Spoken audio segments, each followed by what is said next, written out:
Welcome, everyone. Thank you so much for being here. We're so delighted to have you with us. We are here for First Thursday with Sustainable Tulsa here in Oklahoma City. It's our first time here, so thank you so much for making a place for us, and we are so excited to be here with you all this evening.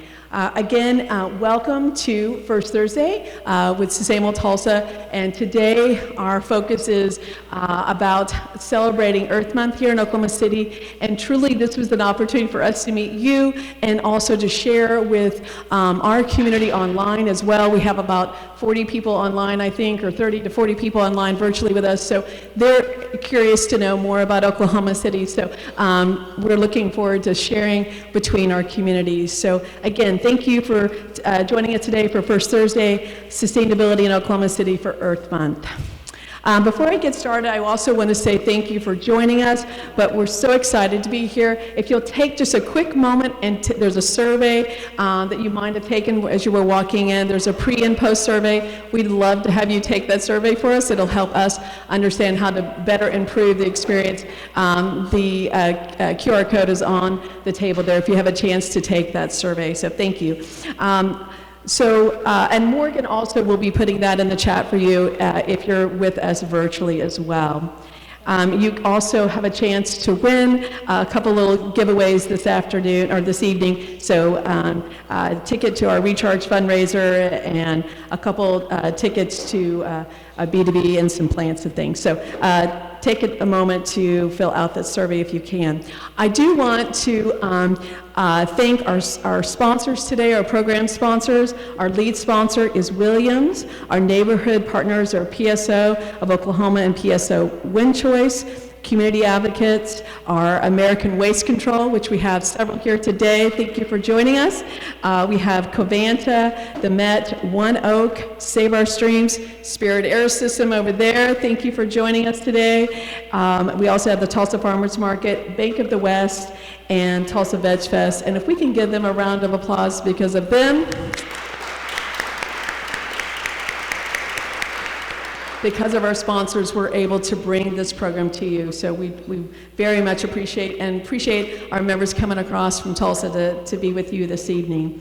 I also want to thank my board president, Richard Cox, right over there, if you'll give a wave. He is awesome. Let's give him a round of applause. He's amazing. He really, really is. He's a dedicated community servant, and I'm really proud to work with you and Sustainable Tulsa this year. So thank you for your support. I also want to thank my team that's here. We have Teresa Kerrigan in the back. She'll wave. She's with our scorecard program. She's our scorecard manager. If you're interested in that program, I'll share a little more today. Please go back and visit with her. We have Jill Mott in the back. She visited with you as you were walking in. She's our office specialist. We have Sam Crossan right here. She is our marketing and development manager. And Morgan Fairley right over here. She helped to coordinate all of the booths and the event tonight, so thank you. It's a great team, and give them a round of applause for their hard work. And I'm Corey Williams, Executive Director of Sustainable Tulsa.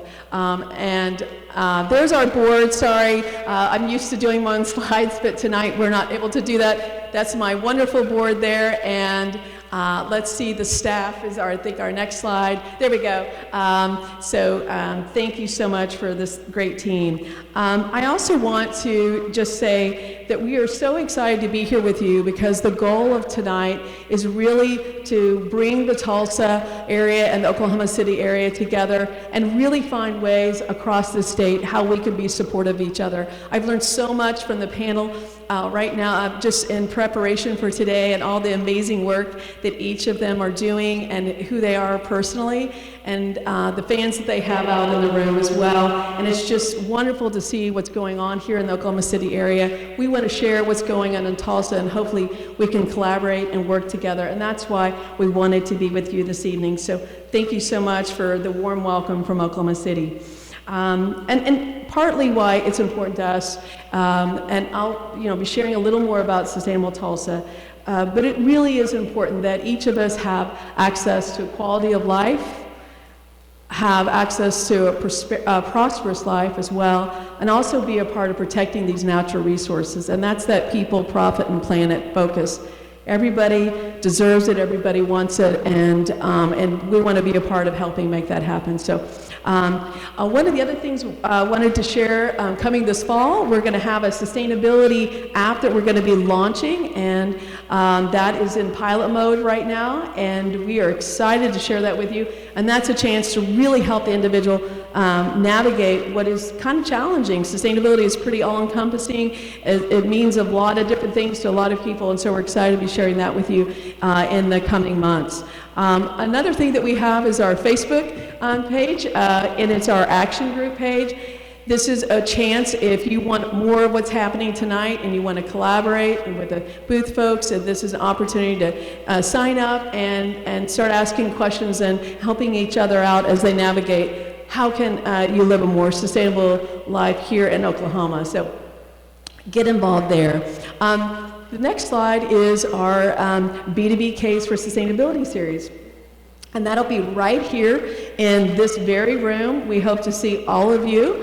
And this is one of our other programs called the B2B Case for Sustainability series. It's a chance, it's a panel discussion, and we will have Mayor of Edmond, Darrell Davis. We'll have Secretary of Energy Environment, Kenneth Wagner, and we'll have Mayor of Norman, Bria Clark, and it will be moderated by Sharina Perry, the founder and inventor of Utopia Plastics. So it should be a great discussion about what's going on in this part of the state around sustainability and the leadership involved in that. And so we look forward to a great discussion there. So I think Morgan will add that in the chat there for you to be able to log in there and register.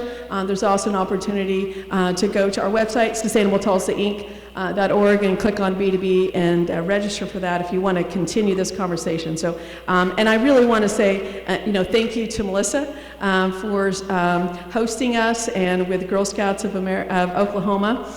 Just really appreciate the support to make a place for us in this beautiful, beautiful facility. What do you all think of this facility? This beautiful? And we were just visiting. There's lots of sustainability elements. I think she's going to share some of that with you. But there's also a tour, and just it's a beautiful place. We just feel so lucky to be here. So with that, I'm going to introduce Melissa. She's going to be our first presenter today. Melissa Pepper, she has served as the Chief Development Officer for Girl Scouts of Western Oklahoma since April of 2017. And she was recruited to manage fund development, business and community relations, and a $13.2 million capital campaign to build a new urban STEM camp.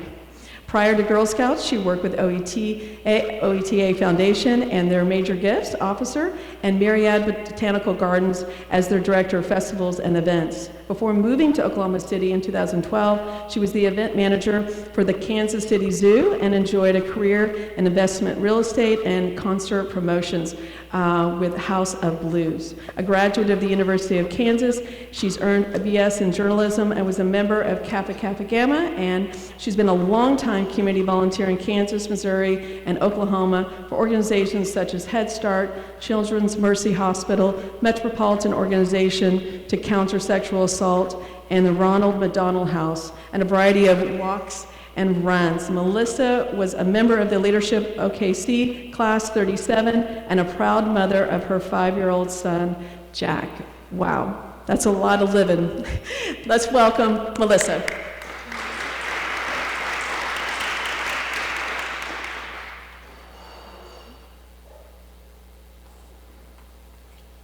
Hey guys. So when I started at Girl Scouts about 5 years ago, I really thought I had the coolest job ever. And then we built this facility, and now I even feel more like I have the coolest job ever, because I get to connect with people that are like-minded and people like you. I am definitely at heart a nature-loving, tree-hugging hippie. So to be around other business folks that appreciate sustainability and making the world a better place, you're my type of people. I'm curious, how many of you are Girl Scouts? Ah, that's a pretty good showing. See, Girl Scouts are still making, as adults, still making great things happen in our world. How many of you are from Oklahoma City? Okay, and then how many of you are from Tulsa or somewhere in that area? Okay, so we've got about half and half. I wish I could see the hands of the people online, but thank you all, those of you that made the trek from Tulsa and other communities. Thanks for being here with us. So, Chief Development Officer, basically I'm in charge of fundraising and business development, and we use the camp for the business development purpose. So the cool thing about the camp that I like to let people that are business folks like yourself know, the projection when we decided to build this camp, just Girl Scout usage allows us to break even on cost. So anytime other groups come in and use the camp, it goes straight back into Girl Scout program. So being here today helps support our mission as well. I'm going to start there with telling you a little bit about the Girl Scout mission and history. So the mission of Girl Scouts, for those of you that know, you might, or that were Girl Scouts might remember this, but it's building girls of courage, confidence, and character who make the world a better place. So Girl Scouts started in Savannah, Georgia by a gal named Juliette Gordon Lowe. She actually sold the wedding pearls given to her to start the first troop. We are an old organization, just like Boy Scouts. We're over 100 years old, about 110 years old now, and we've got 110 councils nationwide. In Oklahoma, there's 2 councils, so those of you from Tulsa know about Girl Scouts Eastern Oklahoma. There are counterparts that do a great job that serve about half the state, and then we serve the other 39 councils. So Girl Scouts serves girls ages 5 to 17. And a lot of people think of a traditional Girl Scout in a girl-led troop or a volunteer-led troop, but we do traditional and non-traditional. So a big part of what we do, about 67% of the girls we serve live at or below the poverty level. And those girls oftentimes, if they're not in a traditional troop that's volunteer-led, will be in a staff-led or site-facilitated troop. So that might be girls in a housing facility, in juvenile detention facilities, in a foster care program. It could be in underserved, underprivileged schools. So we do a lot of community service work as well with girls that wouldn't otherwise have the opportunity to join a traditional troop. We've got 6 different levels, so everything that Girl Scouts does is progressive and age appropriate. So the point with Girl Scouts is we want them year after year to come back and build on the skills that they've learned before. Go ahead and change the slide there. I'm curious, so first of all, when you hear about Girl Scouts, I'd kind of like some thoughts on what comes to mind to you. Cookies, yes. And I love to see that people usually choose their seat based on the cookie in front of them. So if any of you didn't, the cookie trade is okay. That happens usually after the event. Or if any of you see a cookie, or don't see a cookie that you want, let me know. But let's see, what else? What else do you think of when you hear of Girl Scouts? First aid? Huh? Teamwork? Love it. Badges? Patches? Camping? Friendship? I love it. Well, you guys have gone a little bit deeper than most of my groups. Usually I hear cookies, camping, and crafts. So thanks for taking it a step further. You catch my drift, and that's what I want to talk to you a little bit about today. So the Girl Scouts program is called the Girl Scout Leadership Experience, and it's our overarching program that we serve to girls. There are 4 pillars within that, and one of them I think might speak to you quite a bit. So the first one is STEM, science, technology, engineering, and math. We've been doing STEM with girls before it was even called STEM. Life skills, it also is leadership, and then outdoors. Outdoors encompasses environmental stewardship, it encompasses sustainability, and then entrepreneurship. So those are the 4 programs of which all of GSUSA, our umbrella organization, designs badges and programming to be delivered to the girls. The program, is taken a step further through what we call Discover, Connect, and Take Action. And that's how they take what they learn in the world and take it out to their communities and make their communities a better place. It creates the leaders of our future. See, I should just hold this up. And you can see that Girl Scout participants have the benefits that come out of it: strong sense of self, positive values, challenge seeking, healthy relationships, and community problem solving. So this is kind of a fun did you know? Did you know, can you guys see this? Can you read? Okay, so 90% of female astronauts were Girl Scouts. 70% of female U.S. senators, 80%, what does that say, female, I can't even see from here, tech leaders, and then 100% of female, Corey, what does that one say? Secretaries of State. So these are just a few of, there's probably 50 of these different stats where 80+% of females in certain roles have actually been Girl Scouts. I think that's pretty great. So back to STEM. When I was hired about 5 years ago, they said, hey, Melissa, would you come and help us run this capital campaign? We want to build a new camp for girls.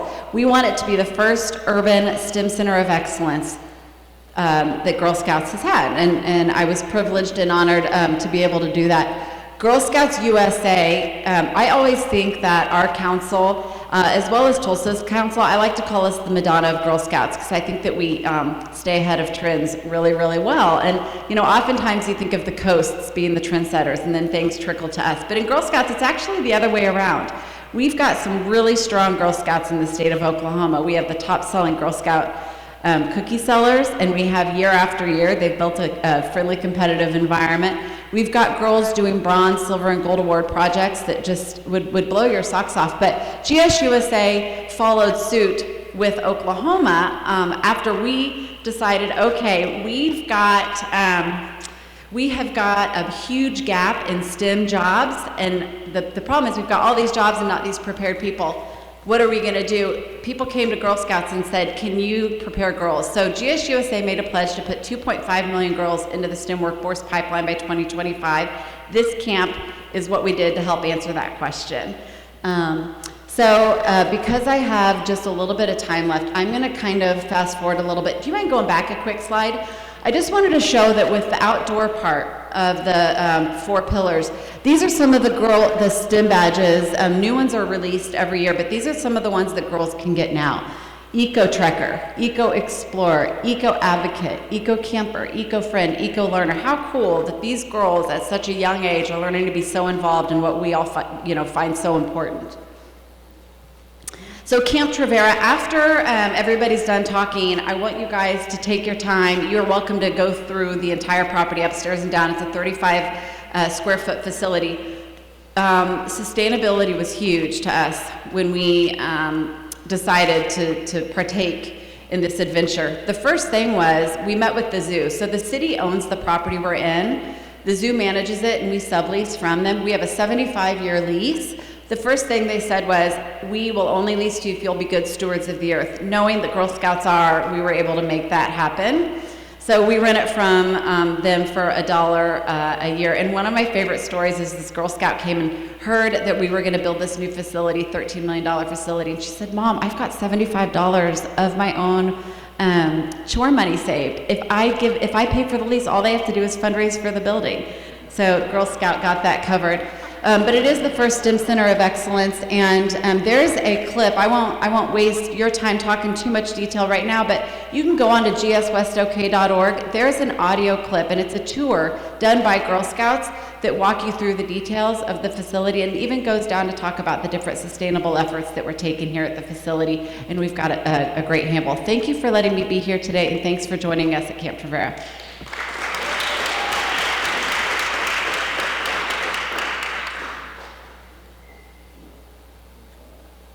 Thank you so much, Melissa. Such an incredible organization, and I love the statistics on what type of leaders in our community have been Girl Scouts, so thank you for sharing that. Next up, we have Eric Pollard. He is the Air Quality and Clean Cities Coalition Coordinator at the Association of Central Oklahoma Governments, ACOG. Eric staffs the Central Oklahoma Clean Cities Coalition, which works to foster the nation's economic, environmental, and energy security by working locally to advance affordable domestic transportation, fuels, energy efficiency, mobility systems, and other fuel-saving technologies and practices. Wow. Since joining ACOG, he has He and regional stakeholders have celebrated several milestones, including 2020 fuel savings of more than 10 million gallons and reduction of over 18,000 tons of greenhouse gases. In central and western Oklahoma, Eric's also responsible for ACOG's ozone alert program and other central Oklahoma air quality initiatives. He also served on the board of Sustainable Tulsa, and he's on a couple of the images around the room. He is a longtime supporter of Sustainable Tulsa and was very much instrumental in the development of Scorecard. It is my great honor to introduce Eric.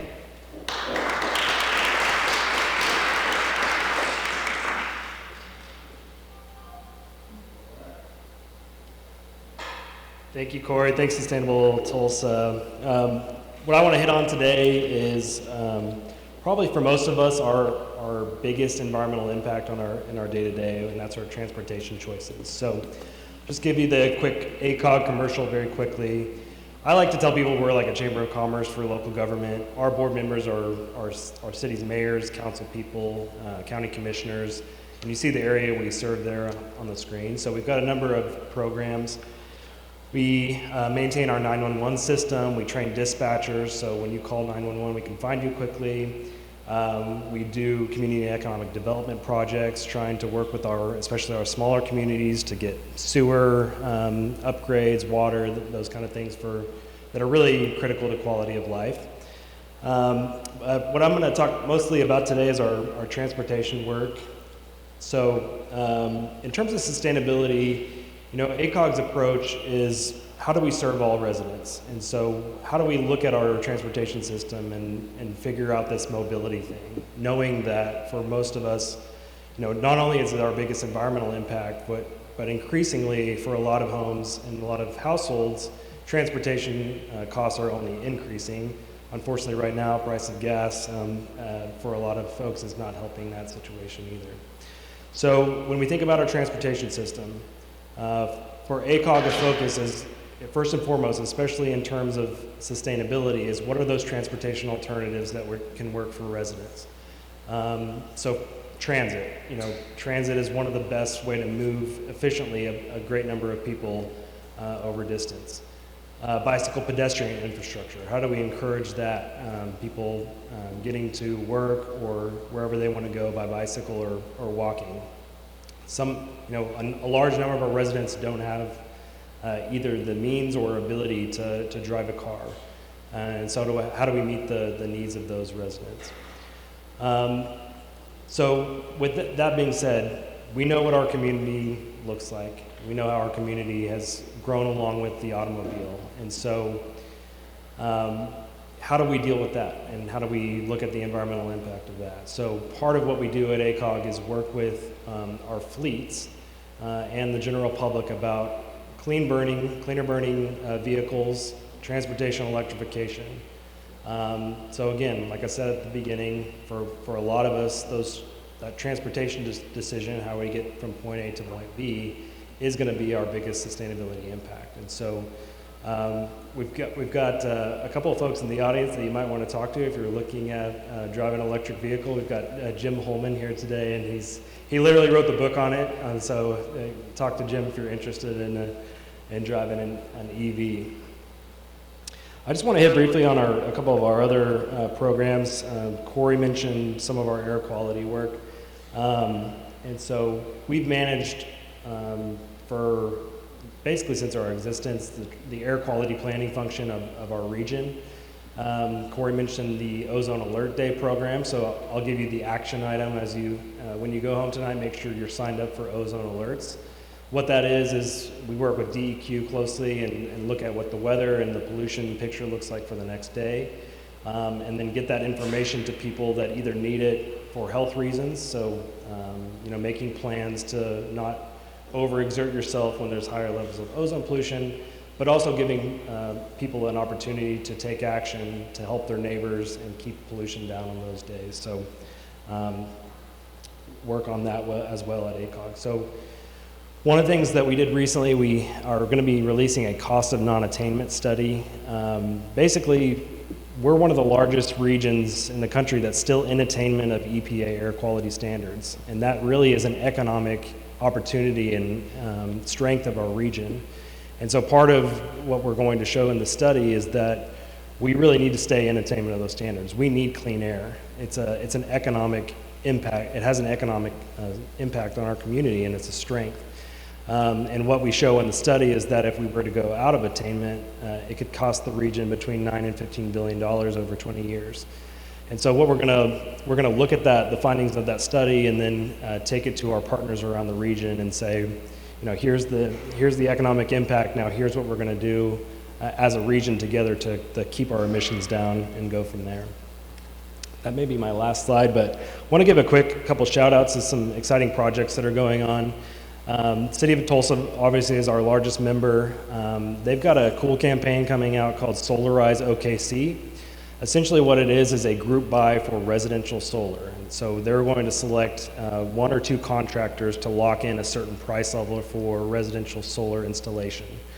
So be on the lookout for that announcement as it comes about soon. They're working with partners like Restore OKC, Oklahoma Renewable Energy Council, and others, including ACOG, to launch that program. So keep an eye out for that. Really looking forward to your questions and the conversation around mobility, transportation in our region, and how we can make sure it's sustainable. So thanks so much.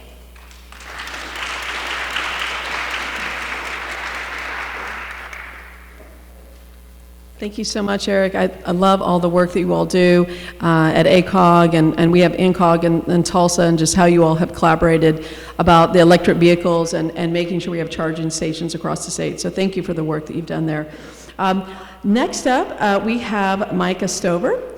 She was born and raised in Central Oklahoma and a Cherokee Nation citizen. Micah Stover has grown to advocate for the conservation of native landscapes found within occupied Wichita, Comanche, Kickapoo, Osage, and Kiowa lands. After graduating from the University of Oklahoma with a degree in human relations in 2018, Micah joined the Oklahoma City Beautiful team, OKC Beautiful team, as the OKC Harvest Garden Educator.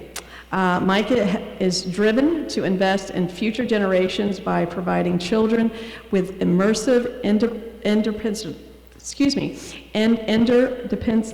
learning opportunities that connect them with nature and encourage their environmental stewardship through sustainable gardening practices. They are a busy group over there. You're going to get to hear about a lot of great things happening with this group. So welcome, Micah.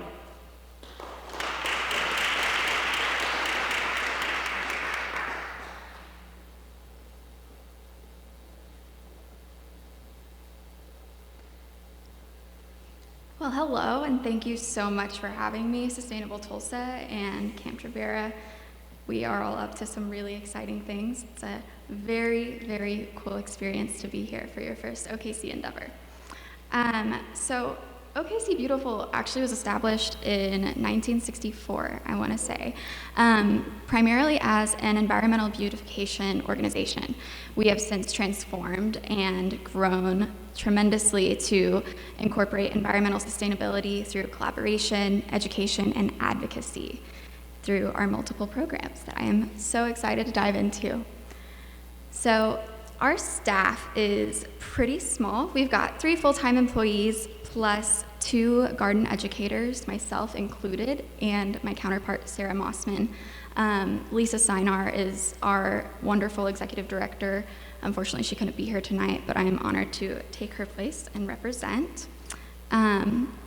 We actually are so eager to continue to partner with Sustainable Tulsa in events like these and just continuing to network and grow. So one of our first programs that really took the whole city, aside from our beautification landscape projects that we have in medians and parks and roadsides, is Litter Blitz. Litter Blitz is our annual spring cleanup initiative, and it is totally powered by volunteers. We actually live, those of us who are local, we know that OKC sprawls quite a bit, and the wind comes sweeping down the plains, to say the least. With that is styrofoam and plastic and all of the good things that we turn up in the Oklahoma River and more. So not only do we, pick up our neighborhoods, parks, and things like that, but we have expanded into another program that we call River Protectors. So this one's a little bit different. With Litter Blitz, we tend to provide volunteers with, whatever they might need, some grabbers, bags, gloves. But with River Protectors, we actually are able to train them on how to clean up riverbanks because it can be a little bit more dangerous, a little bit more intense. But we are so excited to incorporate our waterways into some of our environmental beautification and sustainability. We also incorporate cigarette litter prevention by partnering with tons of wonderful organizations in the Oklahoma City area, including River Sport OKC, Farmers Market District, Homeless Alliance, Midtown OKC, Neighborhood Service Organization, and more. We do provide receptacles for cigarette waste. And what's really awesome is our partners actually collect those contents of the receptacles and recycle them through TerraCycle. They are actually able to be turned into hard plastics. So I didn't know that until I started working for OKC Beautiful. I thought that cigarette butts were just doomed. Mother Earth is the more education side, or one of the more education-oriented programs that we have at OKC Beautiful. It is geared towards school-age children, pre-K through 4th typically. We traditionally would have a big, wonderful production that would go into the schools, and it's interactive, talking about, appreciation of nature and more. But since the pandemic, of course, as we all know, many pivots have had to take place. And now we are partnering with libraries, boys and girls programs, and after-school programs alike to bring interactive Mother Earth environmental education opportunities to children that way. So hopefully we get back in the schools soon with the full production because it's a blast.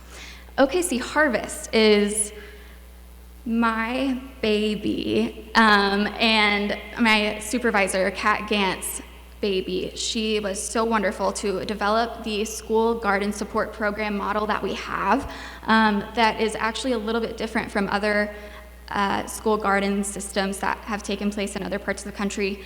We found that, our school district employees are overwhelmed, so giving them a garden doesn't necessarily, it sounds like such a wonderful idea, but oh my word, there's a lot of work that goes into gardening in Oklahoma. So I'm really privileged and so excited to be able to maintain that school garden and, really teach interdisciplinary lessons through it in an outdoor classroom. It's very exciting. And I know that there's really not a ton of time left, so I will just speed through a couple of the slides.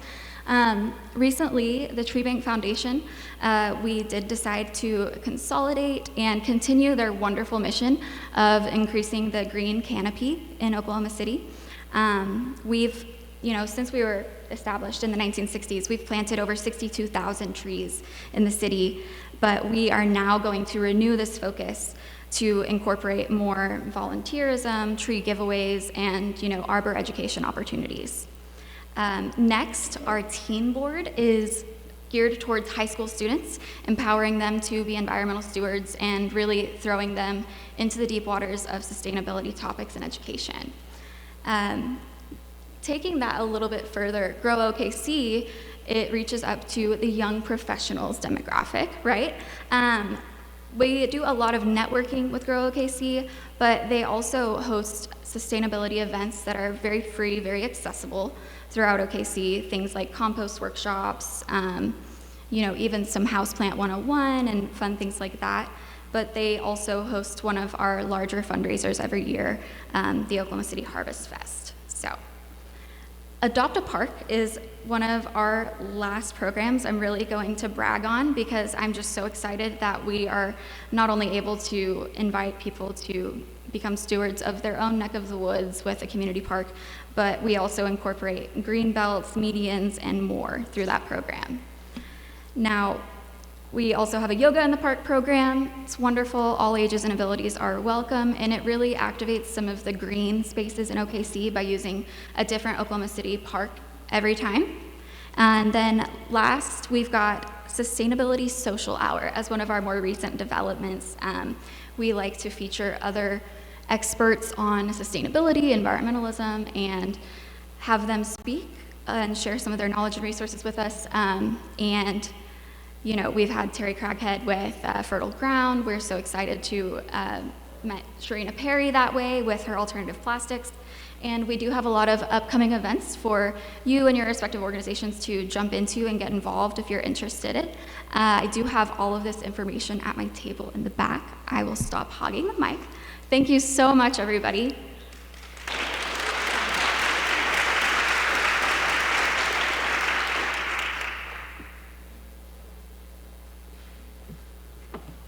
Like I said, that is a busy group doing a lot of wonderful things for the Oklahoma City area. So congratulations to you and your team, Micah. Thank you for all that work. Next up, it's my pleasure to introduce Latasha Timberlake. She is native to Oklahoma. After working in the field of education for over 20 years, she has decided to extend her servitude to her community by creating educational programming through her nonprofit, Lillian Timber Farms. She is a certified herbalist, life coach, and practitioner of holistic wellness. She enjoys traveling, visiting art museums, reading books, and cooking. And welcome, Latasha. We just had an opportunity to visit her farm. It's beautiful.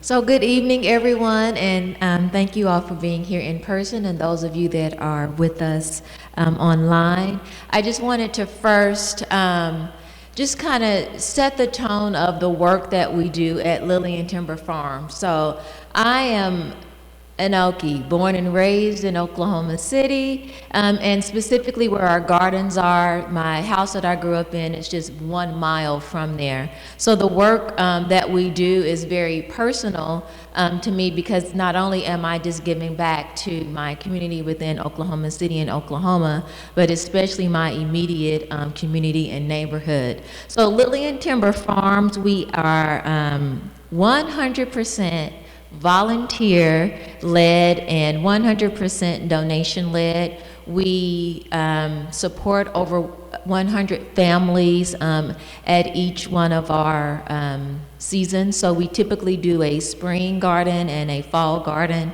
But with our growth, that may change to doing one per season. Currently, we have 3 community gardens, so we do work with neighborhood associations. So we've been able to revitalize 2 dormant gardens within the area of Northeast Oklahoma City. And we had the opportunity of actually working with OKC Zoo and Okie Monarchs and creating a monarch butterfly garden at Millwood Arts Academy. So our community gardening is expanding just beyond food, but just really looking at nature as a whole. We have a plethora of partnerships that we work with different organizations, and that's really the thrust of our work, is really looking at sustainability from the work and the actions that we do in terms of being eco-friendly and eco-mindful, especially when you think about Black and brown people, because a lot of times when you look into the world of ecology or in the world of sustainability, it could be very one-sided, but really when you begin to pull things back, just like in nature, there are a lot of different people from a lot of different cultures and background working in the work of sustainability and nature. So our motto is change begins with what we eat. And we start with that because we really want people to really be mindful of this environment first, right?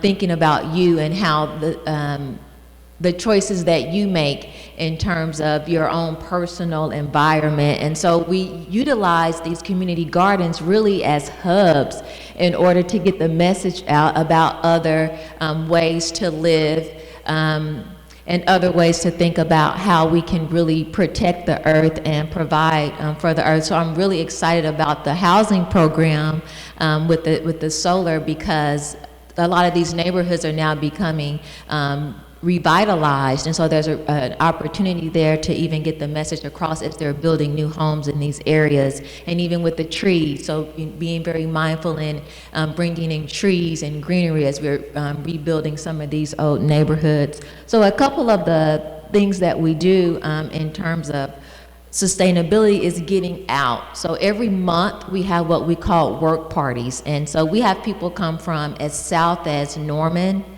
and as north as Edmond. So when we think about community, it's not just the immediate proximity of these areas, but we have people coming from all over Oklahoma to really help in this mission. And so that's how we were able to, if you see here in that middle picture, like that day, that group, I want to say when we calculated, it was over like 200 miles that had been driven from different volunteers coming for that day. So that was beautiful. To the left, you'll see a picture there. So we're actually working on the Monarch Butterfly Garden as we speak at Millwood Arts Academy. And so we have the students, they've actually built all the beds themselves. Some of the lumber that was used was given from some of the different housing projects that are coming up on the northeast side. So I was like, hey, what are y'all doing with that extra wood? And so those are ways that we try to be sustainable. We've also worked with Commonwealth Urban Farm, so they donated some of the compost that we're using in the beds. And then if you see the butterfly mural there, that's an artist here. And so the paint was actually paint that was donated from another mural project that she's done throughout the city. And so we intentionally kind of left the middle out because we want the students and anyone that visits that site that they can become a part of being a butterfly and understanding what it is when you travel the world and learn new things.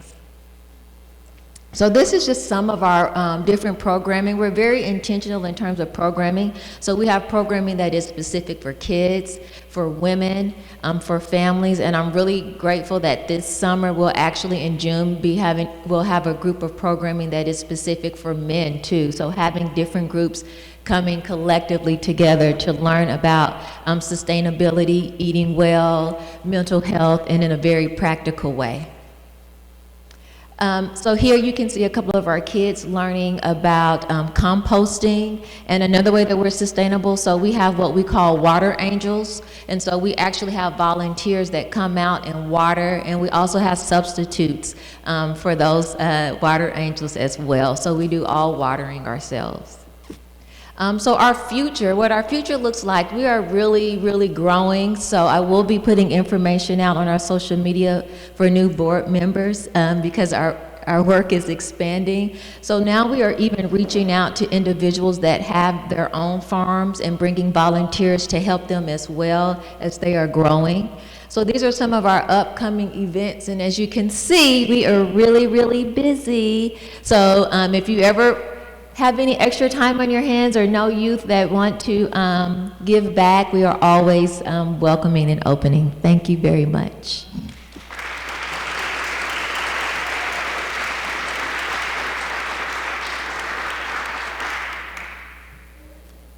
What a wonderful program, and it sounds like lots of opportunity to volunteer and to help out there. So thank you so much, Latasha.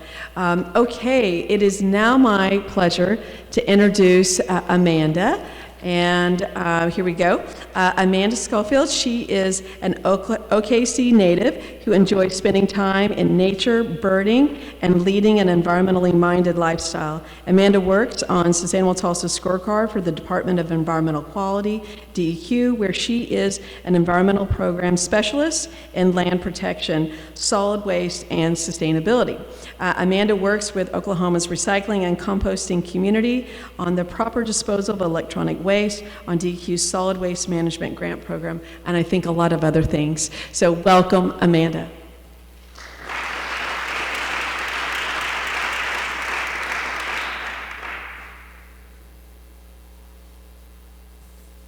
Okay, hello. I just want to start off by saying how honored I am to be here with all of the sustainability leaders of Oklahoma. and how excited I am that Sustainable Tulsa is expanding to Oklahoma City and beyond. So thank you. Oh, no, not yet. Thanks.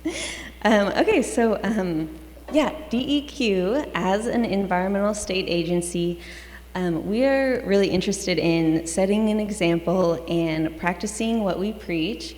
So I've got some of our recycling bins here. We actually recycle 15 different items currently. So we do, you know, the normal, the basics, but we also do some more obscure items like eyeglasses and tennis shoes, fishing lines, cigarette butts, like Micah mentioned, and batteries. It's an important one. Okay, next. So, yeah, DEQ has been practicing sustainability for quite some time, so much so that it's actually built into our mission and vision statements. So these are direct quotes. We got people, we got planet, we got profit. We actually started the scorecard program, Sustainable Tulsa Scorecard Program, during their pilot year in 2016. And the scorecard has really helped us. So at DEQ, we have, you know, around 500 employees. We have 6 divisions. We have a lot of clubs that you can see on the screen. And one of our greatest challenges was ensuring that, you know, every employee was aware of, you know, all the practices that we were doing, and the scorecard really helped us unify that and bring everything together and allowed us to start tracking our metrics and making sure that every employee, you know, is aware and knows even what sustainability is, and showing them that they can take sustainability home as well. So we continue to work on trying to educate our employees that way. This scorecard has been really helpful. It kind of, you know, gave us a new lens to peer out of. So thank you. Okay, so something else that DEQ is really big on is volunteer opportunities. We have a list of events that employees are encouraged to volunteer at, and we also help events with their recycling. And so some of the upcoming events are the Oklahoma City Festival of the Arts. So we'll help out with recycling there, and you can too if you want. We also coordinate the recycling for the Oklahoma City Memorial Marathon. So these events are going on April 19th through the 24th, and if you're interested in volunteering, those links will go out. DEQ also helps promote and coordinate cleanups, community cleanups. So we have a couple this weekend in Oklahoma City and Norman, and we have a couple in OKC scheduled for Earth Day weekend. So if you're interested, you can help us out there too. We'll be on the plaza tomorrow tabling. We're going to talk about pre-cycling, which is a fun topic. It just gets you, you know, thinking about recycling before the end of the life, right? So come say hi, check us out. Our social media this month is going to be posting environmental facts and tips, so check out the hashtag Earth Day for that. Okay, so that was a little bit of internal DEQ, so now I'm going to switch gears to some community work and some really great organizations that we support, similar to Sustainable Tulsa. So the first one I'll talk about is the Oklahoma Meds and Sharps Disposal Committee, OMSDC. This is a stakeholder-led group, non-regulatory, that works on creating a clear and consistent message to achieve safe disposal of medical sharps and pharmaceuticals in Oklahoma.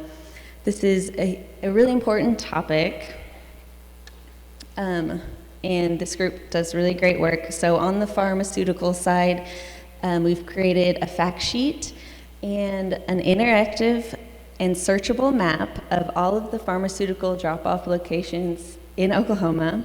Okay, next. On the Sharp side, another fact sheet and a guide to creating a city Sharps collection. I'm going to speed through these last slides. Next. Okay, OKRA, another great organization, the Oklahoma Recycling Association, works on education, communication, and technical support across Oklahoma, across sectors, really brings the recycling community together. The latest has been a glass initiative to bring back glass recycling to communities that lost it during the pandemic. And last but not least, OKC, the Oklahoma Compost and Sustainability Association.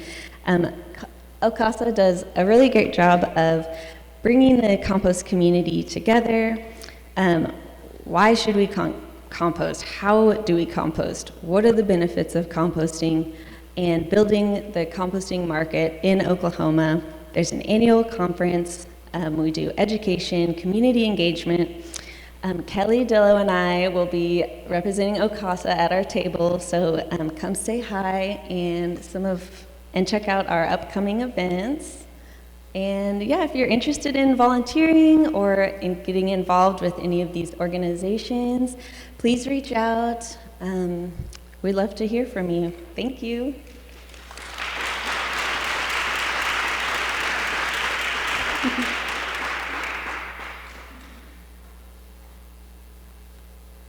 Thank you so much, Amanda. There are so many wonderful things going on, and DEQ and Patrick's here as well with DEQ, has been a big, long-time supporter. Fenton Rood, which many of you know, no longer with DEQ, but well-known within the community. Thank you for your support to Sustainable Tulsa and just all the great work that you've done over the years to help support and glue this together because, you know, a lot of the work that was happening in the very beginning was through these different government agencies and helped to support a lot of the nonprofit work. So thank you for the support that you all have offered over the years. I am going to just share a little bit about Sustainable Tulsa. Again, I'm the Executive Director of Sustainable Tulsa, but next slide. And I don't have any cards, so I'm going to go like this. Okay. Again, okay, thank you. Thank you again for just sharing about all the wonderful things that you all are doing here and an opportunity to get involved. And we'll definitely want to make sure that people leave tonight with the next thing that they want to do, where they want to get engaged, and where that opportunity is. Definitely visit the booths before you leave, but take a minute to visit with the panelists too, because so many great opportunities. And this is Earth Month, which is also about, it's about planet, but it's also about people. So encourage that. But just a little bit about Sustainable Tulsa to share how you might be able to engage with us. Our focus is really around, our mission is really around that triple bottom line, and it's about providing the educational tools and resources, and it's that education toward action. In our beginning in 2002, it was raising awareness, and then it became awareness and education, and now it's awareness, education, and action, and we've been providing that through some of our programs, and it really is about making sure we have a healthy earth for generations to come, and it's around that triple bottom line of people, profit, and planet. So a little bit about some of our programs. One of our programs is First Thursday, which we're here tonight together. It's our first time in Oklahoma City. We've been providing the First Thursday programs for over a decade or more, and they're a monthly free and open to the public program with an opportunity to learn about the breadth of sustainability. And it's really to engage around that conversation around different topics. You can actually go to our website at sustainabletulsainc.org, and you can watch for the last couple years we've been recording those programs, and you can see different programs and different topics, and we encourage you to do that and share that around. So tonight, of course, we're here talking about celebrating Earth Month in Oklahoma City, and then on May 5th, we'll be talking about those pollinators and those our friends, the monarchs. So really important, and hopefully you will join us online as well for that. And because of that, monarchs are really important to us. They're really an opportunity. They're indicator species to tell a lot of things.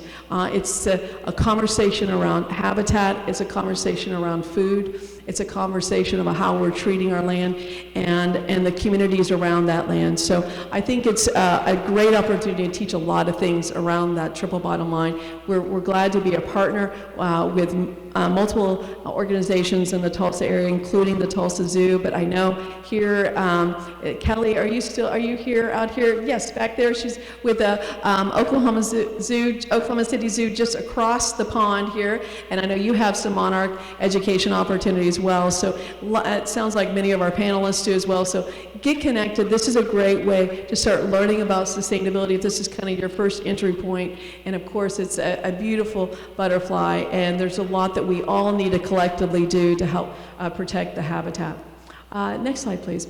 Our other program that we have is our B2B Case for Sustainability series, and this is really that business-to-business opportunity to really talk about what it takes for organizations, businesses, corporations, also any organization that manages people in space, and what that means around what we can do as a community. So our B2B Case for Sustainability series, also sponsored and supported by DEQ, is an opportunity to have that conversation. And our next one will be right here in this room.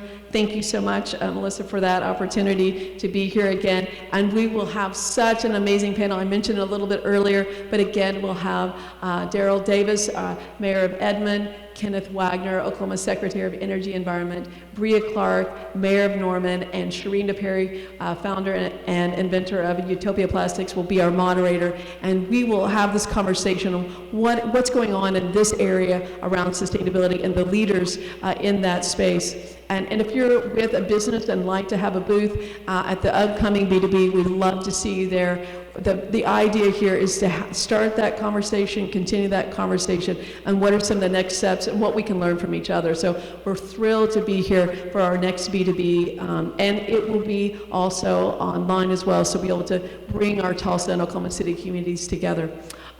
Next slide, please. We have another event that's our big major fundraiser that helps us support the work that we do. It's called Recharge, and we actually have a drawing tonight for a ticket, and it'll be at Post Oak Lodge. We'd love to have you join us, and opportunity to celebrate. We've got some kind of exciting news that we'll be sharing that evening on September 8th. Next slide, please. And one of the programs you've heard from our panelists, I know ACOG has been a part of it, as well as DEQ, but it's our scorecard program. And this is that triple bottom line program. Again, all of the things that we do through our mission is that triple bottom line. This is one of the programs that we do that we offer to help organizations, large and small, higher ed, government entities, different tribal nations have joined us as well. And it's really about, the people piece is how employee engagement and quality of life of those that are a part of your community. And as you know, through the pandemic, how important that has been to be supportive of your team. Profit, of course, is helping businesses look on where they can make those savings, cut those costs that they don't need, and looking through that lens a little differently. And then plan, of course, is protecting those natural resources that we've heard many people sharing about and what we can do in those steps. The program itself, and again, we have our scorecard manager there in the back there, Teresa Kerrigan. She's here. If you have an interest, please reach out to her. But this last reporting period, just to give you a sense of the program, of the organizations participating, they completed over 1,500 action items toward their triple bottom line. And that's toward theirs, but it also impacts your community where you live, if you're a part of the community where those organizations are doing that work. They also completed, in addition to that, over 1,600 KPIs, key performance indicators. And this is tracking the data. Again, you can't manage what you don't measure, and so this is an opportunity to really see what your data is and what are some of those next steps and how you want to improve. Next slide, please.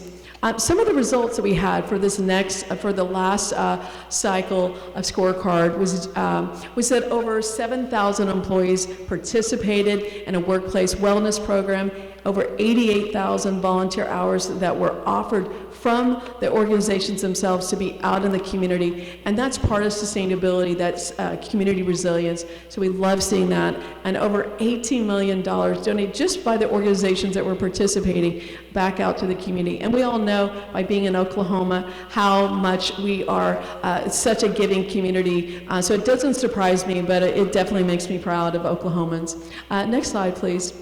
And then the profit piece, over the course of our program, as Amanda mentioned, we kicked off the pilot in 2016, and over the course of that time, our members have saved over $7.5 million on their sustainable activities within the scorecard and counting.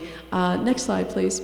And some of the impacts that you all reported on, our scorecard members reported on, over 541 acres of pollinator habitat that was maintained, and a new 10 acres of new pollinator habitat planted. And I think that's a key distinction. I think we also heard how hard it is it's easy to plant a garden because it's exciting and it's fun and the energy's there. It's the maintaining that is the real challenge. And that's kind of maybe philosophical across many different parts of who we are and what we do, but a garden can really tell that story. And so we love to see that that many acres have also been maintained, because that is where the work lies. So, and next slide, please. We also celebrate our members. We have our scorecard members that are celebrated, and they have an opportunity to apply for the Bellman Awards. This happens to be a slide. In 2020, Spirit Air System was our Bellman winner, and just amazing work that they're doing, and just some of the creative aspects and innovative aspects. Recently I heard, creativity is having ideas, innovation is implementing those ideas, and that's exactly what they did. And they saw the results within 18 months, reported $1 million savings, just doing what they're doing with a slightly different lens and being thoughtful about those resources. So you can go to our website and see those videos.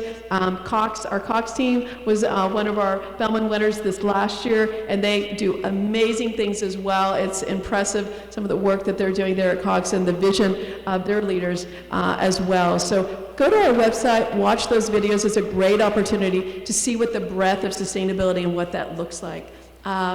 These are our members. I think I'm out of time. These are our members. We're in 6 states and 15 cities with Scorecard, and one of the reasons we wanted to come over and visit with you is that there's a request to share our Scorecard across the state, but also we wanted to share with you the opportunities and kind of who's participating right now. And you'll see small to large, all kinds of organizations, and we love helping them on that journey. Next slide, please. Yes, and so essentially the program itself is an online tool. We have volunteer coaches we match you with. We acknowledge your successes, and of course lots of workshop and supportive education opportunities. So I think if you'll raise your hand, just who is a Scorecard member that's in the room? We've got Spirit, we have a couple up here, DQ, Cox. All right, so we've got a couple here. We'd love to have more of you all here in the Oklahoma City enjoying opportunity, what it can offer.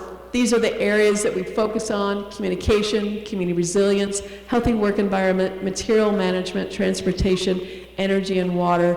And we have a little more about that if you're interested. Visit with Teresa tonight. But thank you so much for giving me an opportunity to share with you what we do and how to get involved. We appreciate the opportunity to talk about our education toward action. Okay, let's see, what do we have next here? Okay, I think we've got our booth space. Okay, yeah. Very good. We have our booths, and first up we have Cox. Good evening. I'm Mike Brewer. I'm with Cox. I have some of my team here with me this evening. There's about half a dozen of us or so. We are a company very dedicated to sustainability. We're glad to partner with Sustainable Tulsa. Come by, talk to us. We'd be glad to tell you our story. So thank you for having us this evening. We appreciate it.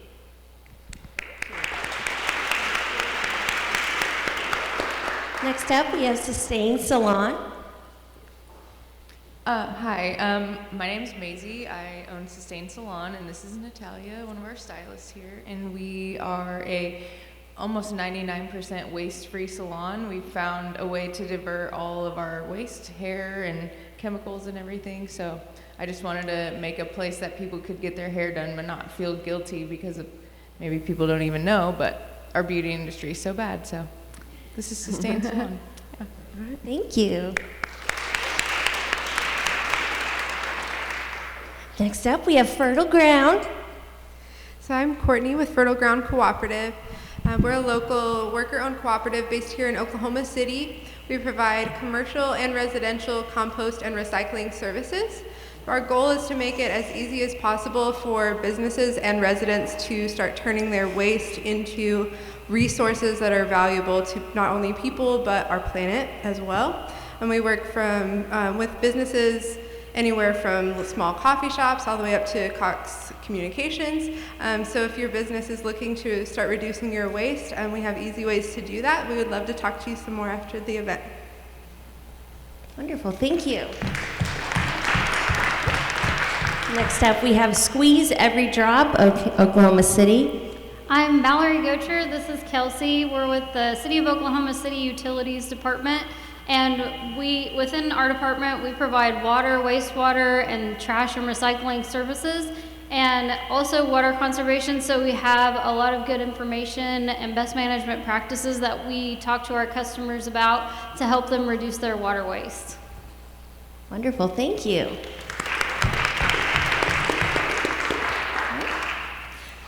Okay, and next up we have OKC and OKC Zoo.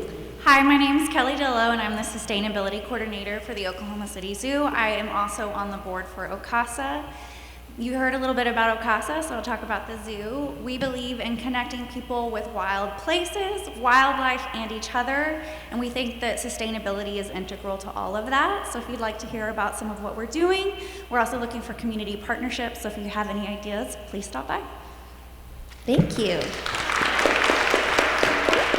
And next we have Green Living Coach. Hi, I'm Marla with Green Home Coach, but we'll green live too. And I help people to discover and create better homes that are healthier, better, and more comfortable for them. I'm also partnered here today with Christy Howell. I'll let you introduce yourself. Christy Howell with CRH Interior Design and Custom Build, and I build sustainable, healthier homes out of ICF, which is an insulated concrete form. So if you're interested in learning what that is, come see me. Thank you so much. Thank you so much. There's so many wonderful things going on. I think we also have a couple other, we want to thank our sponsors. Our lead sponsor is Williams. And we have a couple other sponsors too. We're going to, Sam is going to share a couple updates. Thank you, Corey. So we have American Waste Control. With American Waste Control, you can count on an unmatched level of service and attention to your needs like no other company. They take great pride in not only their quality and value, but surpassing your expectations in every way possible. They offer a full range of support from the collection of your waste to single stream recycling, final disposal, and converting it to reclaimed energy. The waste life cycle is their way of living up to their mission. Next slide. And then next we have the Met. Next slide. The Drillers Go Green is April 14th. Environmental groups will be there at 6. Game time is at 7. Next slide. Save the Date Expo for One Oak Environmental. Sorry, I just got really mixed up. I apologize. Save the date for One Oaks Enviro Expo on April 20th. Next slide. Streams and stormwater. Save our streams. Next slide. Tulsa's Farmers Market is every Saturday. Visit them. They've got some really great booths. It's a fun thing to do with you and your family. View the estimated, or Bank of the West, they've got you can view your estimated carbon impact on your debit card purchases in the mobile app. And then Tulsa Veg Fest is Oklahoma's largest plant-based health festival, and they're all about human health, animal health, and planet health, and it's being held on June 4th at Guthrie Green in Tulsa, Oklahoma. The event will feature 75 vendors, including food trucks, a demo stage, and 4 incredible speakers. On June 3rd, there will be a Veg Fest VIP dinner held at Mother Road Market with some of their premier speakers. Dinner tickets are available for purchase. If you're interested, please email tulsavegfest@gmail.com. The main event is free to all, and we can't wait to see you there. Thank you so much. Back to you, Courtney. Thank you, Sam. Okay, we have a couple minutes for questions, and while we have a mic that's going to be passed around, if you have a question, please raise your hand. And we have a couple that may be also online, so we'll be collecting those questions. But as we're looking to see if anybody has a question, I want to ask all the panelists, and there's the mic there on the table, if there was something this month right now, what is the action that you want your members or this community to take, and how can people get involved to support your work? So, Alyssa. Gosh, the biggest thing that I would say is just support the Girl Scouts that are in their communities. These are the leaders of our future, and as I mentioned earlier, one of the top things in mind from the program is environmental stewardship. So if you see a Girl Scout, especially, we're just past cookie season, but we always encourage people when they're buying cookies from girls to talk about their goals and what is it that Girl Scouts gives to you and what have you learned from this. So if you come across a Girl Scout, ask them questions, ask them about sustainability, ask them what their troop is doing to help move the dial to make the world a better place with that regard. Great, go to acogok.org, sign up for ozone alerts. We have emails and text alerts. Hopefully we don't have any ozone alert days this summer, but in the event that we do, pick an action item that we have from our list, whether it's reducing car trips or not mowing your lawn that night, and take action. Help us out. Awesome. We have multiple upcoming events, and you can find them at okcbeautiful.com. Tomorrow we will be at Live on the Plaza's Earth Day event, where we would be glad to discuss with you in person more and more about our different volunteer opportunities, including Litter Blitz. Litter Blitz really is kind of our spring cleaning event, but it goes through the summer. We have cleanups year round, really, and we can provide resources for those. If you have a passion for children or just education in general, you're more than welcome to volunteer in one of our school gardens. We could always use an extra hand. And if you are just curious about sustainability as an individual practice, we have resources on organic gardening on our website, and different resources for composting, vermicomposting, and things like that. So plenty of upcoming opportunities. Thank you, guys.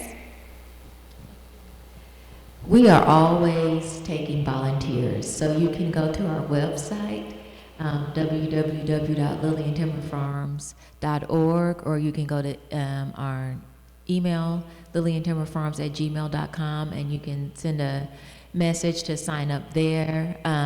We are always also looking for donations, so our capital campaign runs 365 days a year.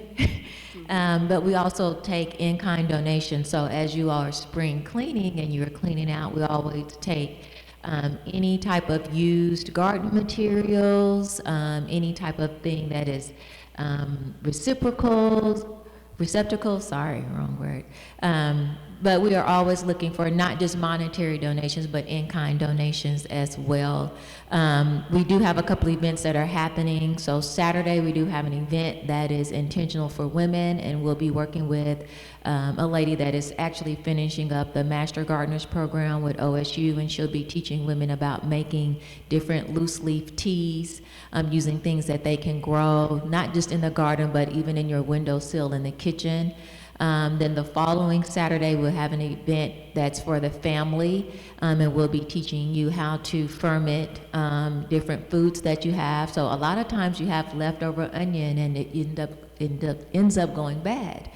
but instead of it going bad, you can ferment it. Tomatoes and different things like that. And then on the 30th, I believe, I'll be speaking at UCO at the Milton Gallery there. I'm a panelist, and we'll be talking about different environmental films and how they can impact us. And this is not this month, but in May, and it'll be coming up because it's really, really great. We'll be partnering with Lou Divine Restaurant in Midtown Oklahoma City, and when you dine there for the month of May, part of those proceeds will come to Lillian Timber Farms, but we're going to have a cocktail hour kickoff event, so I would love to see everyone there. Thank you. Okay, I would say one of my favorite things to say is to be waste aware. So start thinking about your own waste and what's in your trash can. And the first step is thinking about it. The next step is making choices to reduce your waste. Just become waste aware. Also, come volunteer with me at the Oklahoma City Memorial Marathon and the Oklahoma City Arts Festival. If you can't volunteer, join a community event, do some community cleanups. If you can't do that, if you see a piece of trash on the ground in honor of Hinton Rood, bend down and pick it up. Thank you. Right.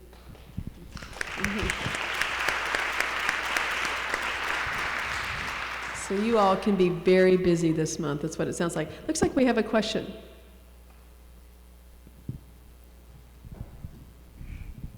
Eric, I'm going to put you on the spot.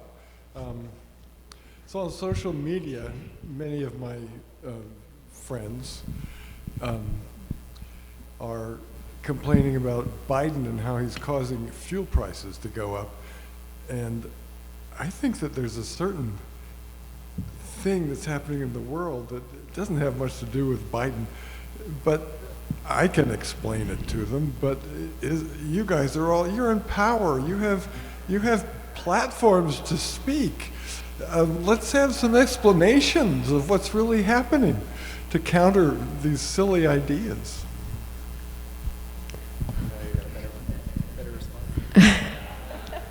So the question is just, maybe you can clarify, Eric? I mean, I think getting into the community and hearing about what all these incredible women that are on the stage with me, I mean, I think it's about connection with the real world and what our problems are, and actually trying to solve problems. And I think for our community, what are those? Corey mentioned, if you don't measure it, you can't manage it. So what are those core issues that we're facing as a community, whether it's food deserts or whatever it is, and how do we solve those problems? I'm so sorry that it's not in direct response to that question, but I did forget to mention one of our apps, because Amanda mentioned that you can always just pick up a piece of trash in Fenton Rood's honor, of course. And if you ever just get addicted to that fun feeling, you could actually start tracking the data of what kind of litter you're picking up with the Litterati app. It really helps us with providing insight on what is contributing to environmental pollution and different things that we see in our neck of the woods, so that we can better educate and advocate. Litterati app is really handy. And I guess I'll just kind of go back to the floor response. I think for me, a lot of the problems that we are facing now are not new problems. It's just that with social media and with the way that we are able to see things and be affected by things and experience things, that they're becoming more exposed. And to kind of go back to what Eric was saying, like it's more than now than ever that it takes all of us working together. And that's why, when I talk about community, I'm not just talking about proximity in a neighborhood. I'm talking about everyone coming together, using their talents, using their gifts, using their passions to not just make it a panel or the people in charge make it their responsibility, but make it everyone's responsibility, and us all coming together and responding in a way that we have never responded before, because we have just allowed other people to lead us. When I think about us as a whole, as a community, and other people to make decisions for us. And I think now more than ever, the platform is open where, so to speak, we can take the mic back, right, and let our voice be heard, and really make decisions based on the things that we do and the choices that we make. Thank you. Okay.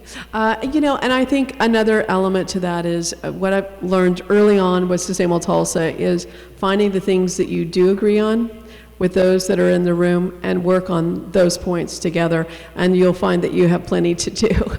There's a lot to do together. So are there any other questions? Sam, did you have another question that had come up?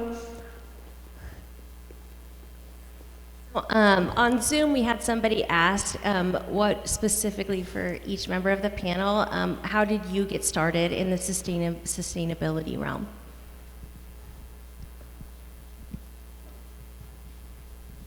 The microphone was in front of me, so I'm just going to jump on that real quick.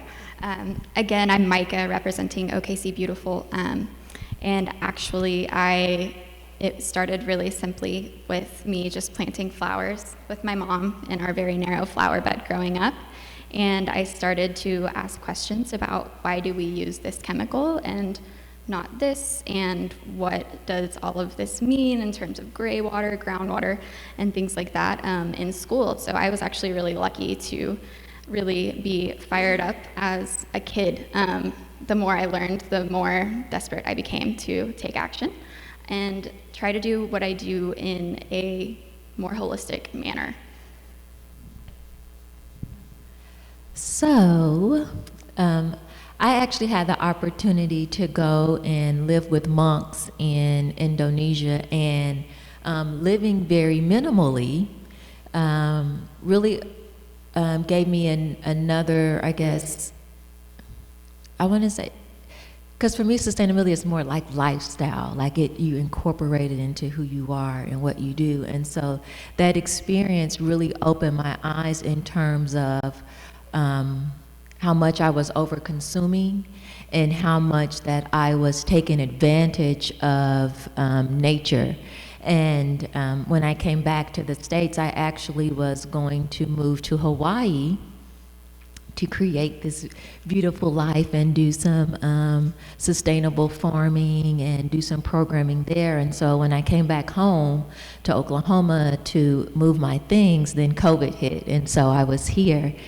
And so I could have done one or two things: cried because I wasn't going to Hawaii, or look at it as there's no better place for me to be in my highest and best self than at home.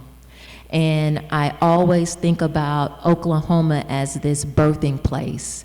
And so, I took that as an opportunity to bring that back home and utilize it first through myself and then bring it out into my community. So that's really how it started.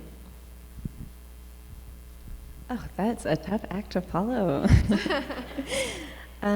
Well, growing up, I didn't really think about this kind of stuff, and I really got into it in college. I majored in natural resource ecology and management with wildlife biology, so that's when I started getting into it. And then when I moved back to Oklahoma a few years ago now, I got a job at the DEQ in solid waste, which is garbage, if you don't know. And I never thought I would work in this industry. So it's really interesting, like most people before, I just, I put my trash on the curb and the next day it was gone. And I never thought about it, out of sight, out of mind. But being on the other side, seeing the industry, visiting landfills, and I've got my steel toes on tonight, so I'm ready. Visiting recycling facilities, just seeing the mass amounts of waste is is incredible. And I'd encourage all of you all to visit a landfill or a recycling facility. They give tours, and it's really, really interesting.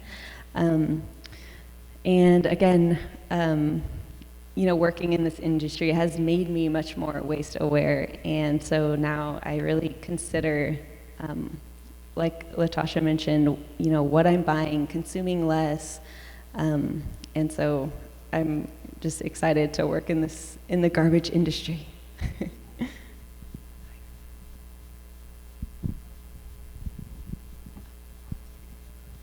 So I think I would just say seeing communities impacted by pollution is something that's really driven me. And I think maybe going back to Rob's question, knowing that there are still areas of our community that are more impacted by things like pollution, health disparities, et cetera, that we as a sustainability community can really focus on. And so whether that's even something like looking at our tree canopy, we were talking about trees earlier, and looking at what parts of our cities lack trees. And most likely those are going to be areas where we may have higher issues with health among our kids or something. And so I think also going back to Rob's question about the Biden administration, I mean, one of the things we're looking at now is the infrastructure bill that was passed. And there's something called the Justice 40 initiative that 40% of federal funds are going to have to go to these impacted communities. And so how do we have a conversation as a community about that, and looking at all these investments in water and our transportation infrastructure system, and how do we make sure those benefit our marginalized and impacted communities? I think my position is a little unique because I'm not working for an organization that's specifically sustainable. We have a different mission, but I'm going to liken this and the answer to, I used to work in the concert business, and I did that because I valued music, and I'm a terrible musician. So I worked in the business to be around and support something that I valued. Girl Scouts gives me the opportunity to work around and support things like sustainability from a different standpoint. And I think the importance in that is, even though I'm not the expert in the topics that these people are, I'm working to move the dial to help other people, just kind of do your smallest part, and as if we all continue to do the small part, we can make a big change. So, that's just always been something I valued. So working for Girl Scouts gives me the opportunity to be able to be involved in lots of things that I value, like sustainability. Thank you. And I'll actually answer the question as well. And this is a shout out to our teachers. My first, a moment where I really sparked sustainability for me is my science teacher.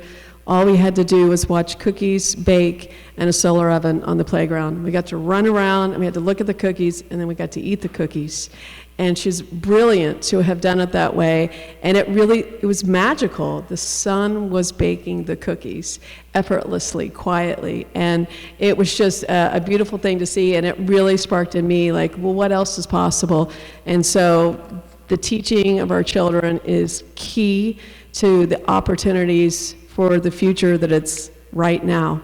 And so investment in that. So I applaud each of our panelists that were working with children, and then working with the parents that are also those teachers at home. So thank you. Let's give our panelists a round of applause. Amazing.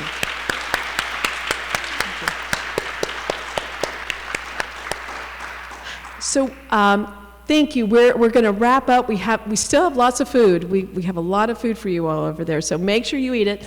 And we have these wonderful cookies. Thank you, Melissa, for the cookies and for hosting us. I want to just say a couple other thank yous. I think next slide there. Again, thank you to our sponsors today for Williams, PSO Wind Choice, American Waste Control, Cavanta, One Oak, Save Our Streams, the Met, Spirit Aerosystems, Tulsa Farmers Market, Bank of the West, and Tulsa Veg Fest. We appreciate so much their support. That's how we're able to bring this program to you today. We also, we have another survey. We'd really love it if you'll take that second survey. You just take your phone, try the QR code there, and also if you're online, you can take it there. That helps us know what it is that you learned tonight and what are the opportunities ahead of us. So again, while you're doing that, our next program will be right here again in this room. It'll be our B2B Case for Sustainability series, the Oklahoma Leadership and Sustainability at the local and state level. We'll be here Thursday, April 28th from 9 a.m. to 11 a.m. right here at Camp Trevera. The panelists will be, again, Darrell Davis, Mayor of Edmond, Kenneth Wagner, Oklahoma Secretary of Energy and Environment, Bria Clark, Mayor of Norman, and Sharina Perry, the founder and inventor of Utopia Plastics, will be our moderator. If you've not yet registered, you can do that. We have a website here that you can, sustainabletulsainc.org, B2B, you can click there and register, and the link is also with our virtual audience there. Please join us. We'd love to see you there, or here, rather. And also, I want to just thank you all so much for coming out and being with us tonight. And it's just been amazing to hear all of the wonderful things that are going on here. I wish I could be more people so I could do all these things with you all. It's just, I'm loving it. And again, thank you to Camp Trevera. Thank you, Melissa, for hosting this evening. Beautiful. You all need to come back and have your events here. Clearly, it's a good space, so do that and take a minute to walk around if you have a chance. Please stick around and network and visit with each other. We'll be for a little bit longer. We do actually have a few gifts, giveaways. So if hopefully you put your name in the basket. We've got a couple things to give away. We have a couple plants.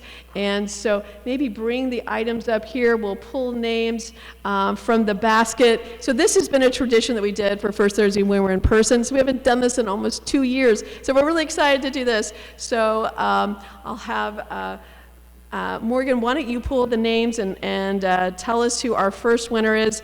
And we've got plants and other things here. Okay. What's that?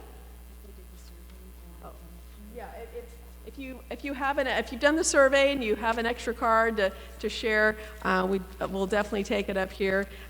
Okay. Morgan, here, you read the names there. All right, this one goes to Cox with James Overall. James, come on up. Yeah, come on up. Okay, next.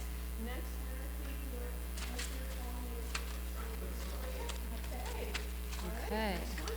Cross your fingers, everyone. Ooh. All right. For our second plant winner of the night, we've got Gary Jones with EcoWood Solutions. Gary, no! Do you want to grab it for him, or? I think he's left. Oh, okay. Just kidding. Gary missed out. That's what happens when you leave early. I just grabbed his again, so must be a really lucky one. All right, drum roll.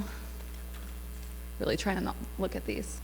All right, we've got Angela Hughes with the DEQ. Congrats, Angela. Come on up.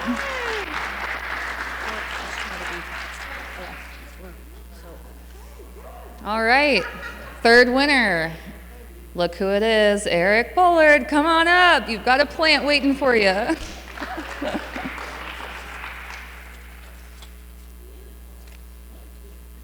All right, next we've got Jerry Denton with Spirit Aerosystems. Jerry, are you here? Perfect. Come grab your plant.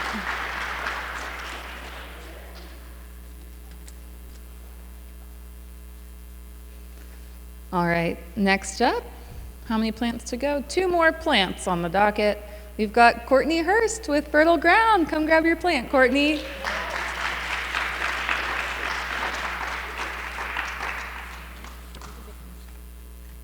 All right. For the last plant here, we've got Stace Allen with Spirit Aero Systems. Stace, are you still here? There we go. Okay, for our final prize, we have one ticket to recharge. So if you didn't cross your fingers before, now is the time to do so.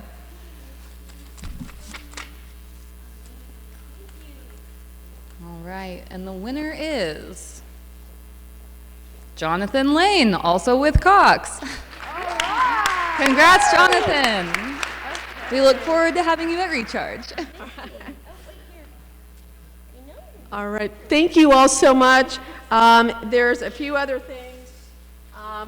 We want to see you again. We'll be here, and come see us in Tulsa. I almost said Oklahoma City. I'm already here. So have a good evening. We also have, for anybody that can catch it, a reusable bag. All right. Okay, here we go. We'll see you next time. It's fun. Don't get hurt. Oh, okay.